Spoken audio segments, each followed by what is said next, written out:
father of fire. Mother and father of Agni is the spindle stick in the bottom wood for making fire, you know, the stick that spins and then makes the fire in the bottom. And the Native Americans have a wonderful story about how the human beings got fire initially. It has to do with those two sticks. Long time ago, human beings didn't have fire. One day, one cold day, the hummingbird was flying over, zip, zip, and looked down and noticed the human beings all huddled together and cold and felt sorry for them. So the hummingbird came down and said to them, "Why don't you have a fire?" And the human beings said, "Are you crazy? You know, the only place we know about fire is the sun, and that's a dangerous guy. We don't want to even try to deal with him." And the hummingbird said, "I'm pretty good at aerial maneuvers, and I bet you I could get a little piece of fire from the sun and get away with it, bring it back for you. I want to do this for you because I feel sorry for you. You have no feathers. You have no way to stay warm." So the hummingbird went home and slept all night and woke up the next morning ready to go on his adventure.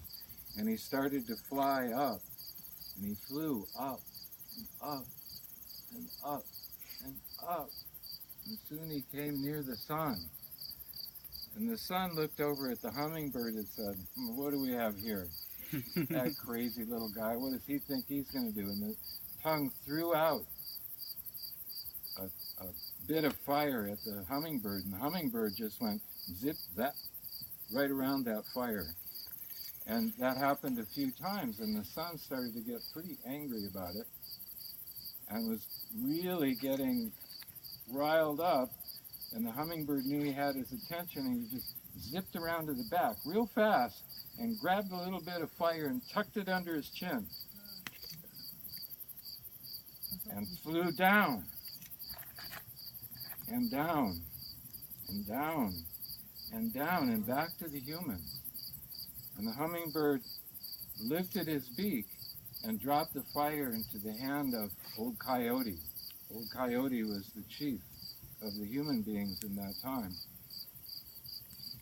And Hummingbird said, "Look, I got it for you." And still you see the hummingbirds with the red mark here from carrying the fire.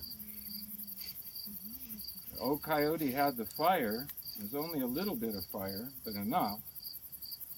And he thought, "What should we do with this? What should we do with this?" And the other humans said, "Give it to us, give it to us. We'll take care of it. We'll make a big fire. We'll watch over it. It'll never go out again." And Old Coyote said, "Nah, you'll fall asleep. What if it rains?" They said, "Oh, no, don't worry. We'll protect it. Give it to us. Give that fire to us." And Coyote said, "No." And he took it and he shoved it inside the hardwood tree. And they said, "What have you done? Our fire is gone." And he said, "No, it's there." He said, "Anytime you need fire, you take a piece of the hardwood tree and a piece of the softwood tree, and you rub them together and the fire will come out." So that's a nice story.